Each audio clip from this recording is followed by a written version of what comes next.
नमस्कार विद्यार्थी मित्रांनो, डॉक्टर बाबासाहेब आंबेडकर महाविद्यालय सुरतुली लोहारा समाजशास्त्र विषयामध्ये तुमच्या पुन्हा स्वागत आहे. आपण पाहत आहोत BA शिक्षण समाजशास्त्र विषय मधील प्रकरण पहिले समकालीन भारतातील शिक्षण.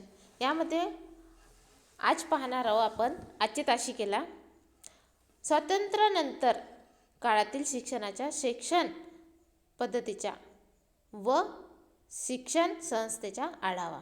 मागच्या तासिकेला काय बघितलं होतं?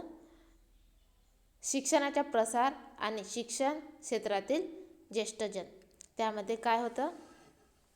इंग्रजांनी आपली सरकार आणि आधुनिक भारतामध्ये आपल्या शिक्षणाचा प्रचार केला आणि गावोगावी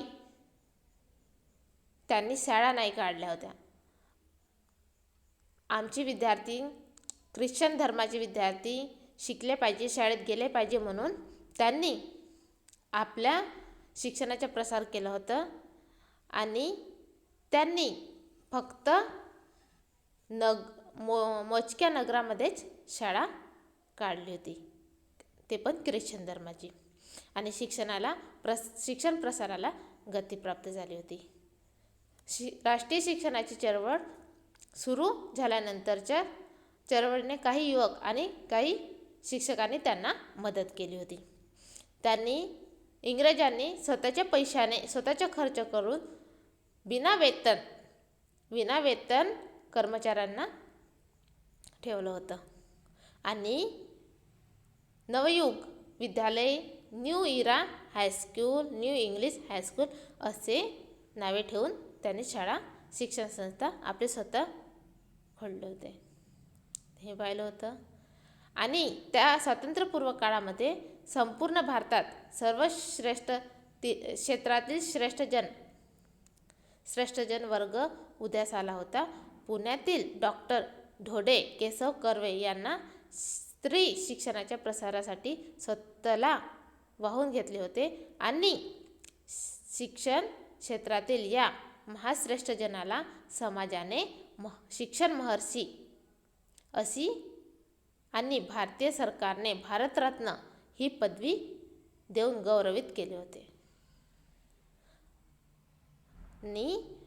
भारतीय शिक्षणाने स्वातंत्र्यपूर्व काळात भारतीय समाजात शैक्षणिक श्रेष्ठजन वर्गाची निर्मिती केली होती. हे आपलं मागील तासिकेला बघितलं होतं. ह्या तासिकेला पाहणार आहोत आपण स्वातंत्र्य काळातील शिक्षण पद्धतीच्या व शिक्षण व्यवस्थेचा आढावा. तर या काळामध्ये काय होतं की कोठारी आयोग, मुदलियार कमिशन, राधाकृष्ण आयोग आणि 1949 मध्ये मुदलियार कमिशन, 1952 ते 53 मध्ये कोठारी आयोग आणि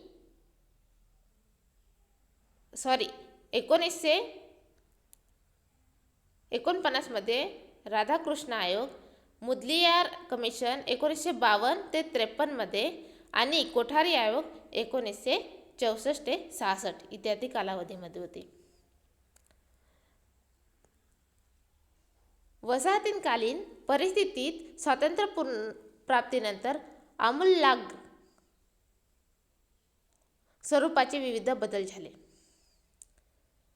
आता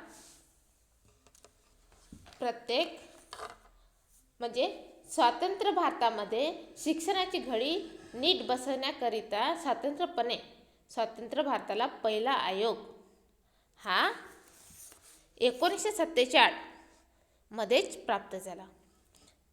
1947 नंतर गठीत करण्यात आला. नंतरच्या नवभारताची निर्मिती त्यासाठी देशात आर्थिक, सामाजिक आणि शैक्षणिक अशा विविध क्षेत्रांमध्ये सुधारणा करण्याची गरज होती. म्हणजे स्वतंत्र भारतामध्ये शिक्षण घटित नीट बसवण्याकरिता स्वातंत्र्य भारताचा पहिला आयोग 1947लाच गठीत करण्यात आला, जो राधाकृष्ण आयोग म्हणून ओळखला जातो. या आयोगाने शिक्षणाबाबत पुढील शिफारस सुचविल्या. या आयोगाने पुढील शिफारस सुचविल्या. आणि आर्थिक विकासाची प्रक्रिया गतिमान करणे आणि भारतीय सर्वांगीण विकास घडवून आणणे हे राधाकृष्ण आयोग यांनी केलं. तत्कालीन भारताची गरज होती आणि समकालीन भारताची देखील हीच गरज होती. प्राथमिक शिक्षणापासून उच्च शिक्षणापर्यंत सर्व स्तरावर भारतीयांना शिक्षण मिळावे आणि शिक्षणाची निर्मिती व्हावी म्हणून नवभारताची निर्मिती करण्याच्या देशाच्या आर्थिक आणि सामाजिक आणि शैक्षणिक असे विविध क्षेत्रांचे गरज होती.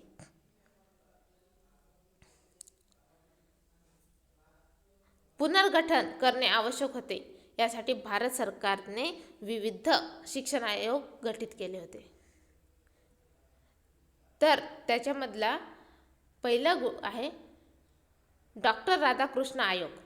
डॉक्टर राधाकृष्ण आयोग यांना भारतीय पहिला आयोग म्हणून ओळखला जात होता 1947ला.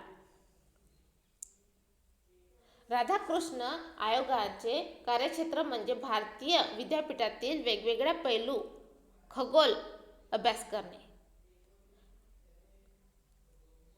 आणि त्यातील दोषांचा उल्लेख करणे आणि ते दोष दूर करण्यासाठी सूचना देणे हे राधाकृष्ण आयोगाचे म्हणणे होते. उपाय होता, निर्मिती होती. उपाय सुचविणे ही संपूर्ण जबाबदारी आयोगाची होती. आयोगाला उच्च शिक्षणाच्या शिफारसी देण्यास सांगितले होते. आणि मुदलियार कमिशन हे 1952 ते 53 पर्यंत होते आणि कोठारी आयोग 1964 ते 66 इत्यादी ह्या गठीत शिक्षण आयोग गठीत करण्यात आला होता.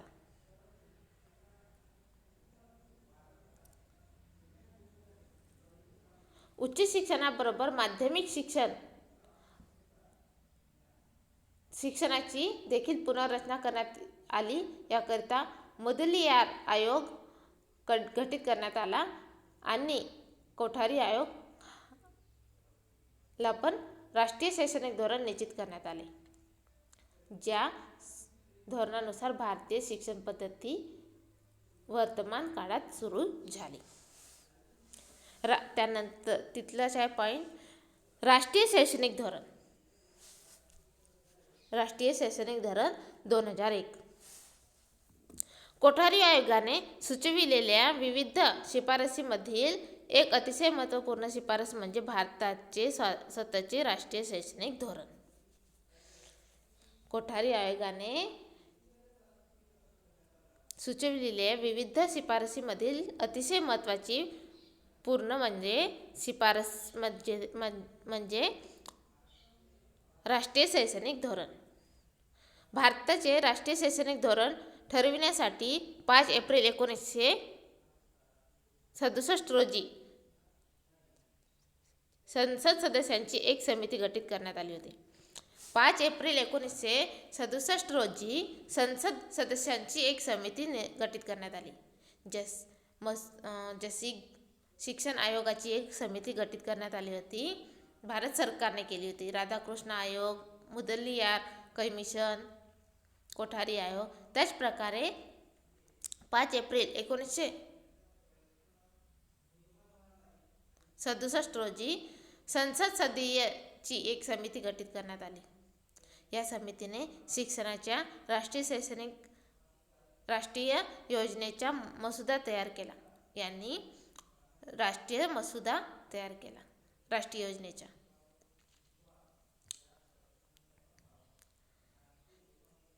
त्यालाच भारताचे 1968 चे राष्ट्रीय शैक्षणिक धोरण असे म्हटले जाते. त्यालाच भारताचे 1968 राष्ट्रीय शैक्षणिक धोरण असे म्हटले जाते. 1968 नंतर 1986 ते 1992 व त्यानंतर 2001 मध्ये राष्ट्रीय शैक्षणिक धोरण जाहीर करण्यात आले. आणि आता 2001 चे राष्ट्रीय शैक्षणिक धोरण हे अद्यापही सुरूच आहे. आता हे राष्ट्रीय शैक्षणिक धोरण 2001 चे सुरूच आहे.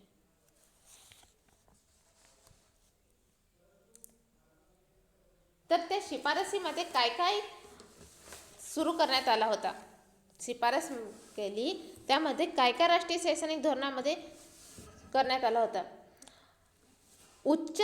भारतात उच्च शिक्षण व संशोधन कार्याचे उद्देश व प्रयोजन करावे, हे राष्ट्रीय शैक्षणिक धोरणाची शिफारस होती. त्यानंतर भारतीय विद्यापीठांच्या संघटन, व्यवस्थापन व प्रशासन कार्यक्षेत्र आणि बिद्र यामध्ये आवश्यक ते बदल घडावे, हे आयोगाची माग होती. त्यानंतर केंद्र व राज्य सरकारच्या विद्यापीठाशी असलेले संबंध, जबाबदारी पार पाडावी आणि विद्यापीठाची वित्तीय व्यवस्था ही निर्माण करावी. विद्यापीठातील प्रवेशासाठी प्रवेश परीक्षा व्यतिरिक्त प्रवेशांचे नियम व अटी निश्चित करणे, हे त्यांचे करण्यात आले होते. विद्यापीठामध्ये भारतीय संस्कृती, कला, इतिहास, साहित्य, भाषा, तत्त्वज्ञान इत्यादींच्या उच्च शिक्षणाची व्यवस्था शिफारस करण्यात आली होती.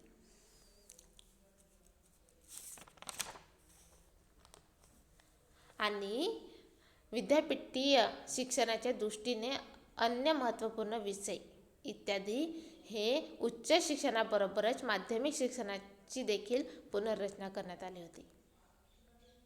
राष्ट्रीय शैक्षणिक धोरणाच्या मसुदा प्रपत्रामध्ये अभ्यासक्रम आराखड्याची ठळक वैशिष्ट्ये देण्यात आली आहे.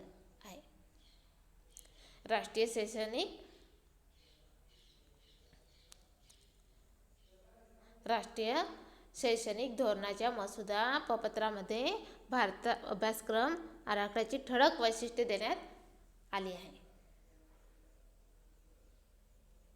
राष्ट्रीय अभ्यासक्रम आराखड्यात समाविष्ट करण्यात आलेली बाबीची 5 प्रकरणे पाडण्यात आली आहे. उदाहरणार्थ, प्राथमिक व माध्यमिक स्तरावरील अभ्यासक्रमाचे संघटन, शैक्षणिक क्षेत्र अभ्यासक्रम, मूल्यमापन, कार्यपद्धतीचे व्यवस्थापन इत्यादी.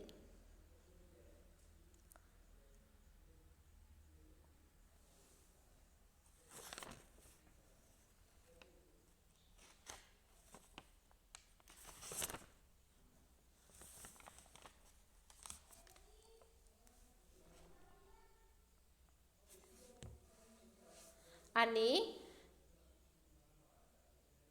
हा आराखडा 1986 मध्ये राष्ट्रीय शैक्षणिक धोरण आणि 1992 या कृतीशील कार्यक्रम यातील मूलभूत तत्वाशी साम्य दर्शविणारा आहे.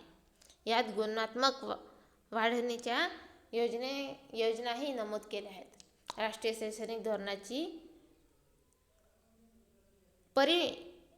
परिणामक कार्यवाही अंमलबजावणी यासाठीची योजना देखील विकसित करण्यात आली आहे.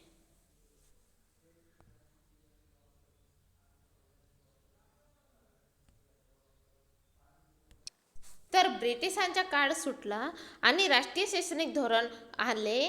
तर हा आराखड्यामध्ये 1986 चे राष्ट्रीय शैक्षणिक धोरणामध्ये त्यांनी कृतीशील कार्यक्रम यातील मूलभूत तत्वांशी साम्य दर्शविणार यांच्या गुणात्मक वाढवणीच्या योजना आल्या पाहिजेत.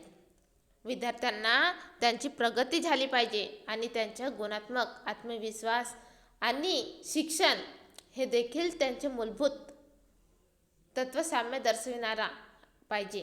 हे शैक्षणिक धोरणाने नवीन नवीन उपक्रम राबविले आणि नवीन नवीन आयोजन केले आणि ते अंमलात आणले. राष्ट्रीय शैक्षणिक धोरणाची परिणामकारक कार्यवाही अंमलबजावणी यासाठी योजना देखील विकसित करण्यात आली. विकसनशील अवस्थेतून प्रगत अवस्थेच्या दिशेने वाटचाल करण्यासाठी मानव संसाधनाची निर्मिती करण्यात आली. मानव संसाधन निर्मितीची बी ह्या धोरणामध्ये उपाय करण्यात आले, सुचवण्यात आले. आणि अनेकाने इथं ह्या राष्ट्रीय शैक्षणिक धोरणामध्ये अनेकाने आपापले अभ्यासक्रम, आपापले मूल्यमापन संघटित आणले, नव्या संकल्पना, नवा समावेश केला आणि हे शिक्षण गती थांबविण्याचे उपाय व धोरणात सुचवण्यात आले. अशा नव्या नव्या विचारांनी, नव्या नव्या संशोधनांनी हे कार्य केले आणि हे अभ्यासक्रम पूर्ण केले आणि राष्ट्रीय शैक्षणिक धोरण हे याची निर्मिती झाली. धन्यवाद. यानंतरचा लेक्चर पाहू आपण शिक्षणाच्या अधिकाराचा कायदा दुसऱ्या पिरियडला.